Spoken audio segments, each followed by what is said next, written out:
hello students যদি তোমালোকৰ science পৰীক্ষাত বেয়া হৈছিল বা তোমালোকে সায়েন্সত যদি ফেল কৰিছিলা তেনেহলে এটা কি কৰিবা কাৰণ কম্পাৰ্টমেন্টাল এক্সাম আহিলে আৰু একদম সময় নাই তো তোমালোকৰ যদি সায়েন্সৰ কাৰণে ভয় লাগি আছে তেনেহলে ভিডিওটো সম্পূৰ্ণ চাবা আমি কিছুমান ইম্পৰ্টেন্ট কোৱেশ্চনো ডিসকাস কৰিম আৰু কি পাৰ্টৰ পৰা তোমালোকৰ ম্যাক্সিমাম কোৱেশ্চন আহিব গুটেখিনি কথা আজি এই ভিডিওটোত গম পাবা তো ভিডিওটো বহুত গুৰুত্বপূৰ্ণ হ'বলৈ গৈ আছে সম্পূৰ্ণ চাবা আৰু বহুত ষ্টুডেন্টছে মোক মেছেজও কৰি আছিল যে কমন পিডিএফ কিনিম নেকি বাকি বিলাক চেনেলত কমন পিডিএফ দি আছে তো তেনেকুৱা নিচিনা নহয় তো তেনেকুৱা নিচিনা কমন পিডিএফ ললে তোমালোকে কিন্তু আকৌ ফেলে কৰিবা তো ইয়াত মই ফ্ৰীতে তোমালোকক ইম্পৰ্টেন্ট টপিকস কিছুমান দিবলৈ গৈ আছো ভিডিওটো সম্পূৰ্ণ চাবা প্ৰথম কথাটো হৈছে তোমালোকে লাষ্টৰ তিনটা চেপ্টাৰ ইটিয়ে কমপ্লিট কৰি ৰাখা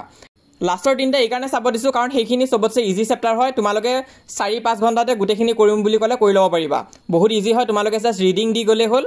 আৰু মই ইম্পৰ্টেন্টটো অলৰেডি কৈ থৈ দিছো তাৰ পৰা তো তোমালোকে সেই লাষ্টৰ তিনটা চেপ্টাৰটো পাৰিলে যদি ভিডিওটো আজি চাই আছা তেনেহলে আজিয়ে শেষ কৰিব চেষ্টা কৰা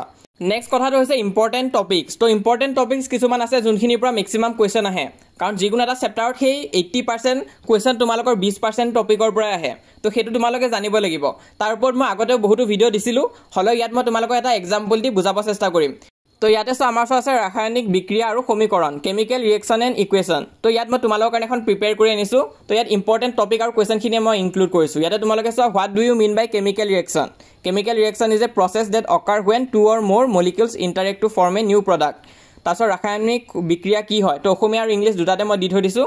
কেমিক্যাল ৰিঅ্যাকশন কি মানে ৰাসায়নিক বিক্ৰিয়া কি তাৰপিছত তোমালোকে জানিব লাগিব ৰাসায়নিক সমীকৰণ কি হয় আৰু কেনেকৈ লিখে ৰিঅ্যাকটেন্স কাক কয় প্ৰডাক্ট কাক কয় তো সেইখিনি কথা ইয়াত দিয়া হৈ আছে তাৰপিছত ডাইৰেক্ট ইম্পৰ্টেন্ট কোৱেশ্চন যোনখিনি মই তোমালোকক কিতাপত অলৰেডি দেখাই দিছিলো আগতে তো তাৰে উইথ এনসাৰ্স তোমালোকে চাব পৰা ইংলিশ আৰু আছামিজ দুটাতে দি থৈ দিছো তো এইখিনি হৈছে কিছুমান ইম্পৰ্টেন্ট কোৱেশ্চন মানে তোমালোকৰ আগতে যোনবিলাক ৰিপিট হৈ আছে তো সেইখিনিয়ে মই ইনক্লুড কৰিছো অকলে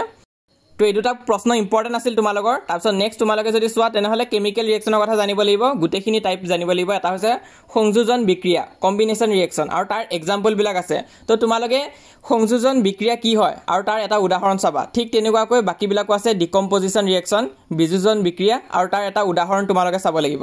তো তেনেকুৱাকৈ যিমানবিলাক ৰিঅ্যাকশন আছে গুটেখিনি তোমালোকে চাবা আৰু এটা উদাহৰণ চাই থৈ দিবা এক্সাম্পলখিনি ইম্পৰ্টেন্ট আছে তো এইখিনি হৈছে এক্সাম্পল তাছত নেক্সট তোমালোকে আছে ডিসপ্লেসমেন্ট ৰিঅ্যাকশন তাৰো এক্সাম্পল দিছো লগতে ডাবল ডিসপ্লেসমেন্ট ৰিঅ্যাকশন তাৰো উইথ এক্সাম্পল মই দিছো তো এইখিনি কথা চাব লাগিব এইখিনি হৈছে মোস্ট ইম্পৰ্টেন্ট আৰু শেষত তোমালোকৰ কাৰণে আছে অক্সিডেশন আৰু ৰিডাকশন জাৰণ আৰু বিজাৰণ তো সেইখিনি কি হয় লগতে তাৰো এটা এক্সাম্পল তোমালোকে চাব লাগিব তো এইখিনি হৈছে তোমালোকৰ ইম্পৰ্টেন্ট পাৰ্ট চেপ্টাৰ নম্বৰ 1 ৰ পৰা তো ইয়াতটো আমি অকল 1 নম্বৰ চেপ্টাৰটোৰ কাৰণে ডিসকাস কৰিলো বাকি বিলাক চেপ্টাৰৰ কাৰণে কি হ'ব তো সেইখিনি তোমালোকে কেনেকৈ পাবা তো আমি অলৰেডি ভিডিও দি থৈ দিছিলো মেট্ৰিক পৰীক্ষাৰ কাৰণে 4টা ভিডিওস দিছিলো টোটাল আৰু তাত মই গুটেবিলাক চেপ্টাৰৰ কাৰণে ইম্পৰ্টেন্ট মই বাছি দিছিলো তো সেই ভিডিওটো তোমালোকে চাই থৈ দিবা সেই প্লেলিষ্টখন চাবা তো তাত তোমালোকে বুজি পাই যাবা আৰু মই বাকি বিলাক চেনেলৰ কমন ভিডিওস বিলাক চাইছো কিয়তে কি কৰিছে যোৱা বছৰ কম্পাৰ্টমেন্টাল এক্সামৰ কোৱেশ্চন পেপাৰখনকে আনি আকৌ দেখাই আছে কমন বুলি কৈছে তো তেনেকুৱা নিচিনা নহয় তোমালোকে ইম্পৰ্টেন্ট টপিকসখিনি জানিব লাগিব আৰু কিতাপখন কিন্তু পঢ়িবই লাগিব ভালকৈ তো হেতু কাৰণে মই তোমালোকৰ কাৰণে এই সিৰিজটো লৈ আনিছো 4টা ভিডিও আছে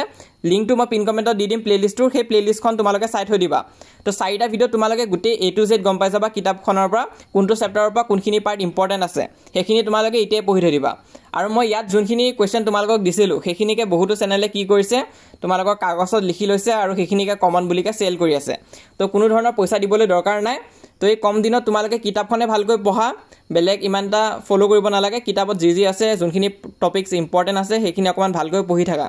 আৰু ফাইনাল কথাটো হৈছে তোমালোকে ফৰ্মুলাখিনি চাব লাগিব কেটামান চেপ্টাৰ আছে য'ত ফৰ্মুলা ইউজ হ'ব যেনেকৈ তোমালোকৰ চেপ্টাৰ নম্বৰ 10 লাইট চেপ্টাৰটোত ফৰ্মুলা ইউজ হয় আৰু চেপ্টাৰ নম্বৰ 12 ইলেক্ট্ৰিচিটি চেপ্টাৰটোত ফৰ্মুলা ইউজ হয় তো সেই ফৰ্মুলাখিনিও তোমালোকে চাই থৈ দিবা যাতে নিউমেৰিকেল যদি আহে এটলিষ্ট তোমালোকে আধাও যাতে কৰি থৈ আহিব পাৰা সম্পূৰ্ণ নকৰিলে কোনো কথা নাই তোমালোকে আধাও যদি কৰি থৈ আহা তেতিয়াও নম্বৰ পাবা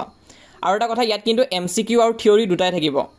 তো প্ৰথম বোৰ্ডে অকমান উল্টা পুল্টা কৰি আছিল যাৰ ফলত বহুতে কনফিউজ হৈছিল যে এমসিকিউ তোমালোকৰ নাহে বুলি ভাবি আছিল কিন্তু এমসিকিউ থাকিব কিন্তু তাত তোমালোকে ভয় খাব লগা কথা নাই তোমালোকে যদি থিওৰিখিনি ভালকৈ জানা তেনেহলে এমসিকিউ কৰিব পাৰিবা আৰু এমসিকিউ কমন কেতিয়াও চাব নালাগে কাৰণ এমসিকিউ হিয়তে বনাই দিয়ে কেতিয়াও নোপোৱা এমসিকিউ তোমালোকে বোৰ্ডত দেখিবলৈ পাবা কিন্তু যদিহে কিতাপখন ভালকৈ পঢ়িছা সেই পাৰ্টখিনি তেনেহলে নিশ্চয় পাৰিবা তো এতিয়াও কিন্তু দেৰি হোৱা নাই তোমালোকে সেই ইম্পৰ্টেন্ট পাৰ্টখিনি জানি থৈ দিয়া আৰু কিতাপখন ভালকৈ এবাৰ ৰিডিং দিয়া কাৰণ তোমালোকে যদি কম নম্বৰ পাইছিলা মেট্ৰিক পৰীক্ষাটো বা ফেল কৰিছা তেতিয়া হলে তাৰ কাৰণ এটাই যে তোমালোকৰ কিতাপখন ভালকৈ পঢ়া হোৱা নাছিলে তো কিতাপখন একিদিনত তোমালোকে পঢ়া ইম্পৰ্টেন্ট টপিকস কি হয় সেইখিনি চাই লোৱা লাগিলে মই ফ্ৰীতে দিয়ে থৈ দিছো আৰু কোনো ধৰণৰ পেইড বস্তু কিনিবলৈ দৰকাৰ নাই কাৰণ তোমালোকৰ এনে সময় লছ হে কৰি আছে সিহঁতে তো লিংকটো পিন কমেন্টত দিয়া আছে তাত গৈ তোমালোকে চাব পাৰিবা আৰু সকলোকে অল দা বেষ্ট এবাৰ যাতে তোমালোকে পাস কৰা তাকে মই আশা কৰিছো আৰু বহুতৰ মনত প্ৰশ্ন উঠিব যে এখন তোমালোকে কোড পাবা এখন আমাৰ WhatsApp চেনেলত তোমালোকে পাই যাবা তো আমি হোৱাটছআপ চেনেল এক্সট্ৰাকৈ আৰু এটা অপেন কৰিছোঁ যোনটো তোমালোকক কম্পাৰ্টমেণ্টেল এক্সাম দিয়া ষ্টুডেণ্টছৰ কাৰণে তো তোমালোকে সেই কম্পাৰ্টমেণ্টেলৰ এক্সামৰ ষ্টুডেণ্টৰ গ্ৰুপত সোমাই যাবাগৈ লিংকটো পিন কমেণ্টত দিয়া আছে তাত ক্লিক কৰিলে হোৱাটছআপ পেজটো আহি যাব সেই হোৱাটছআপ পেজটো তোমালোকে ফ'ল' কৰি ৰাখিবা তাত মই এখন দি দিম আৰু লগতে যিমান পাৰোঁ সহায় কৰি যাম বাকীবিলাক ছাবজেক্টতো আৰু তোমালোকে আমাৰ এই চেনেলটো ছাবস্ক্ৰাইব কৰি ৰাখিবা আমি যিমান পাৰোঁ তোমালোকক সহায় কৰি যাম